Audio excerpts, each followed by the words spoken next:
This is everything I've managed to preserve from my tiny homestead so far this year.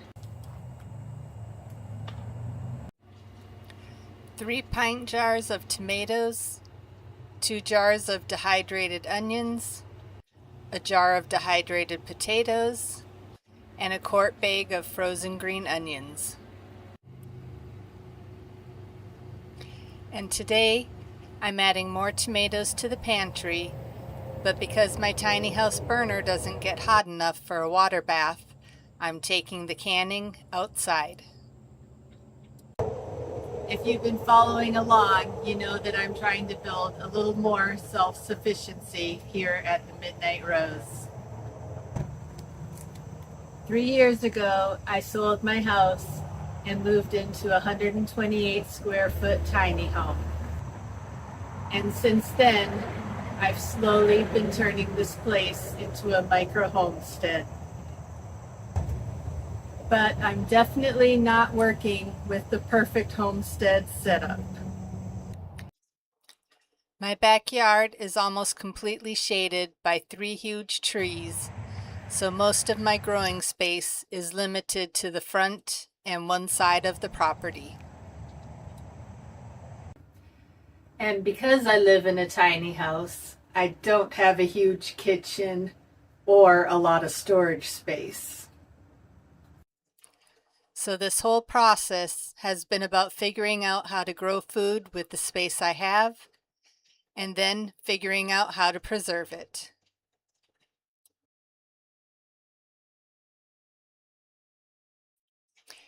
This is what the garden looks like right now.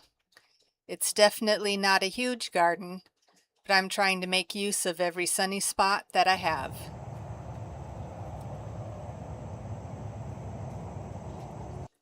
I'm growing in containers, grow bags, and whatever space I can find that gets enough sunlight.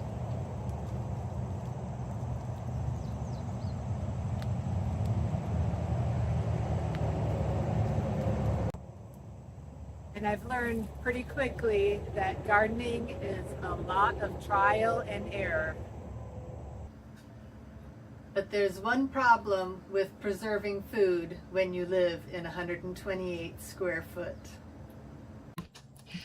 My burner simply doesn't get hot enough to bring my canning pot up to the temperature I need for a water bath. So instead of giving up on canning, I've decided to move the operation outdoors.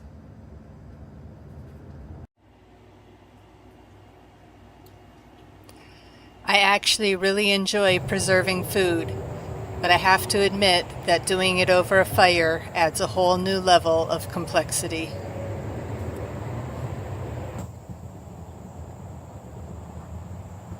Today I'm going to be canning more tomatoes over my fire pit, because apparently when you live tiny, you've got to get a little creative.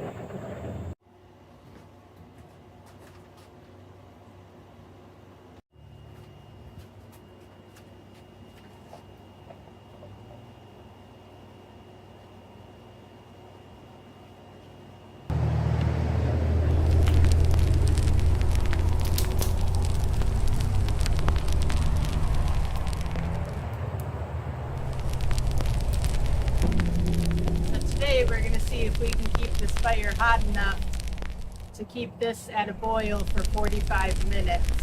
And I'm definitely going to be struggling with this. I'm already having a few problems with a little bit of damp firewood. Instead of simply turning a burner up or down, I'm trying to manage an actual fire. And hopefully by the end of this, I'll have a few more jars to add to my little pantry. This is probably one of the most unusual parts of trying to build a homestead when you live in a tiny house.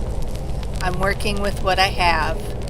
I don't have a huge kitchen, I don't have a huge garden, and I don't have acres and acres of land.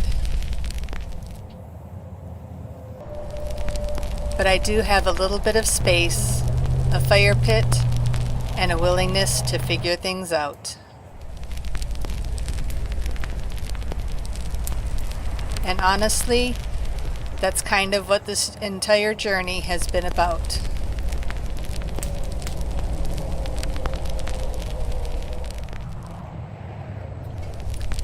This is definitely not going to feed me for the entire winter, but it's something. And there they are, a few more jars of tomatoes for my pantry.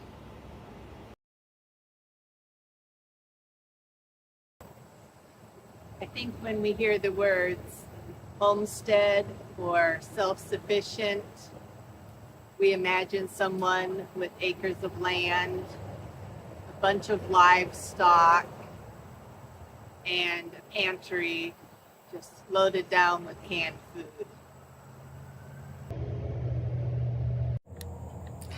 That's definitely not what I'm doing. I'm trying to figure out how to become a little more self-sufficient with the space and resources that I actually have. 3 years ago, I wasn't growing any of my own food. Now, I'm growing vegetables, raising chickens, learning how to preserve what I grow, and slowly building a pantry.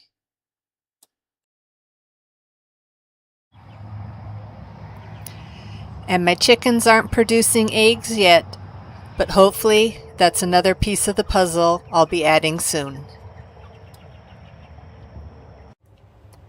I'm going to be canning more tomatoes next week, so this little pantry is hopefully going to keep growing. And next year, I'm hoping to expand the garden even more. For me, it's about becoming a little less dependent on the grocery store and a little more dependent on myself.